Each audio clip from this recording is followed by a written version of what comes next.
తిరుపతి జిల్లా వరదయ్యపాలెంలో 1100 పీజీఆర్ఎస్ ఫిర్యాదుతో ఆలయ భూముల పరిరక్షణకు కీలక చర్యలు చేపట్టారు. శ్రీ వేణుగోపాల స్వామి, వినాయక స్వామి ఆలయ భూముల అక్రమ రిజిస్ట్రేషన్లపై ఫిర్యాదు రావడంతో దేవాదాయ శాఖ అధికారులు విచారణ చేపట్టారు.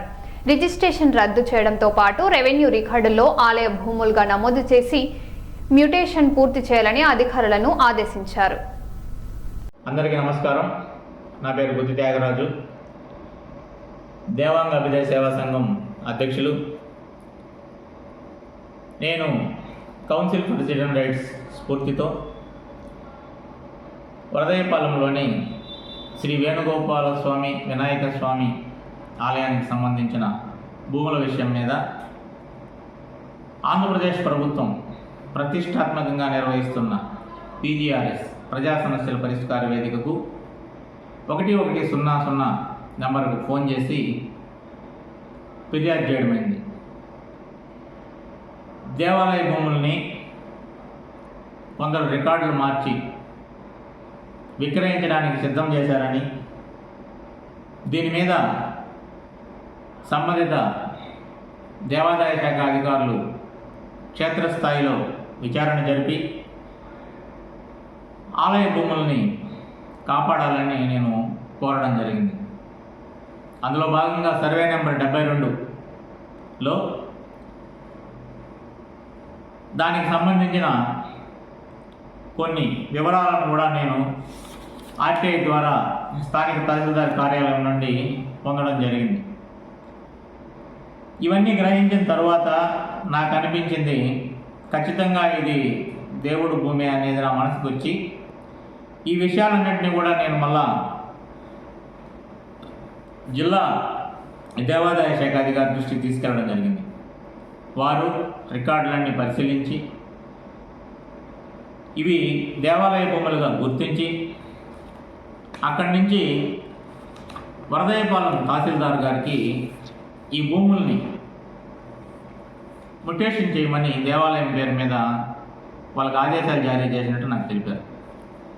అదేవిధంగా ఈ భూములు ఏదైతే అక్రమ రిజిస్ట్రేషన్లు జరిగి ఉన్నాయో, ఈ వేణుగోపాల స్వామి, వినాయక స్వామి ఆలయానికి సంబంధించిన భూములపై అక్రమ రిజిస్ట్రేషన్లు జరిగిన దాన్ని రద్దుపరచమని జాయింట్ సబ్ రిజిస్ట్రార్ సచివేడు వారికి జిల్లా దేవాదాయ శాఖ అధికారి వారు ఆదేశాలు కూడా జారీ చేస్తున్నారు. ఇక వీటన్నిటిని కూడా దేవాలయ శాఖ భూములుగా రికార్డులలోకి చేర్చాలని దేవాదాయ శాఖ అధికారులు కూడా వాళ్ళు ఆదేశాలు జారీ చేస్తున్నారు. ఇక ఫిర్యాదుదారుడుగా నాకు తెలియపరిచింది ఏంటంటే, వీటన్నిటిని కూడా మేము చర్యలు చేపట్టాము అని చెప్పి నాకు ఒక ఎండార్స్మెంట్ కాపీ వాళ్ళు ఇచ్చారు. ముఖ్యంగా నేను ఇక్కడ ఈ సందర్భంగా నేను ఆంధ్రప్రదేశ్ ప్రభుత్వంలో ప్రజా సమస్యల పరిష్కార వేదికను ఇంత ప్రతిష్టాత్మకంగా నిర్వహిస్తున్న రాష్ట్ర ముఖ్యమంత్రి చంద్రబాబు నాయుడు గారికి, ఉప ముఖ్యమంత్రి పవన్ కళ్యాణ్ గారికి,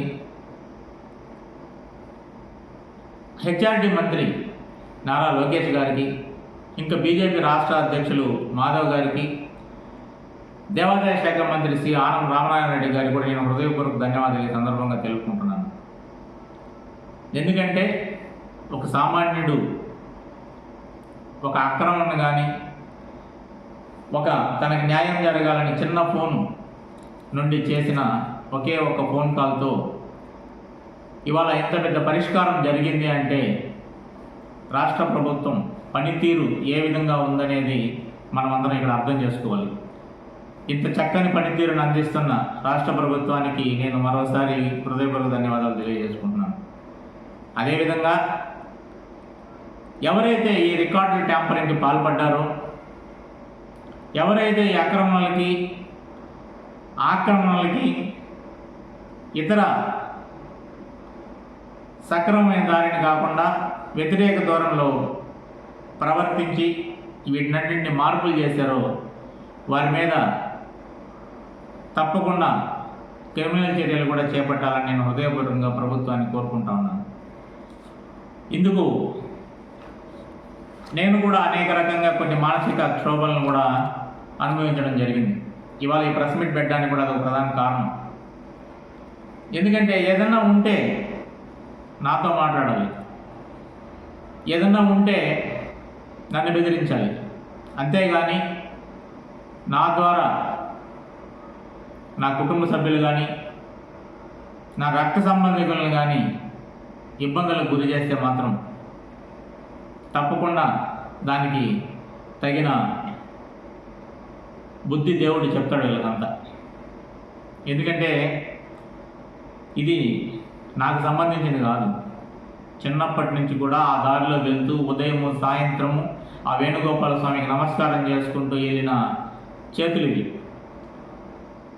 ఆయన మీద ఉన్న భక్తి పారవశ్యంతోనో లేదంటే దీనికి ఆయనే సమర్థుడని నన్ను ఎంచుకున్నాడో నాకు తెలియదు, కానీ ఇది ఖచ్చితంగా నేను ఇందులో నిమిత్తం మాత్రమే.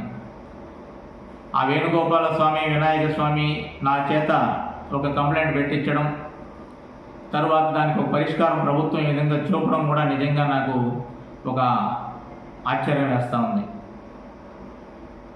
ఈరోజు ఒక సిద్ధలయ్య కోణంలో ఉన్న సిద్ధేశ్వరుడి వరప్రసాదంగా పుట్టిన నేను ఈ ఆలయంలోని వినాయక స్వామి వేణుగోపాల స్వామి భూములను రక్షించడంలో నన్ను భగవంతుడు ఎంచుకున్నాడంటే ఈ జన్మకి ఎందుకంటే ఇంకొక సార్థకం లేదని ఆ భగవంతునికి కూడా నేను ఇవాళ హృదయపూర్వకంగా ధన్యవాదాలు తెలుపుకునే అవకాశం నాకు దక్కింది.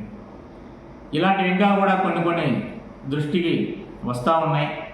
అలా ఏదన్నా వస్తే కూడా ప్రస్తుతం ఉన్న ప్రభుత్వం మీద నమ్మకంతో తప్పకుండా ప్రభుత్వం దృష్టికి తీసుకెళ్ళి సమస్యలకి పరిష్కారం చేసే దిశగా అడుగులు వేస్తామని, ఈ అవకాశాన్ని నేనే కాదు రాష్ట్రంలో ప్రతి ఒక్కరూ కూడా ఈ 1100 నెంబర్కి తమ సమస్యలను తెలియజేస్తే ప్రజా సమస్యల పరిష్కారం ద్వారా వేదిక ద్వారా అది రిజిస్టర్ అయి ఖచ్చితంగా సత్ఫలితాలు ఇస్తుంది, మంచి జరుగుతుందనడానికి ఇది ఒకటి చక్కని ఉదాహరణగా నేను తెలియజేస్తూ రాష్ట్ర ప్రభుత్వం యొక్క పనితీరుకి నేను చేతులెత్తి నమస్కారం చేసుకుంటూ అందరికీ మరోసారి ముఖ్యమంత్రి గారికి, ఉప ముఖ్యమంత్రి గారికి,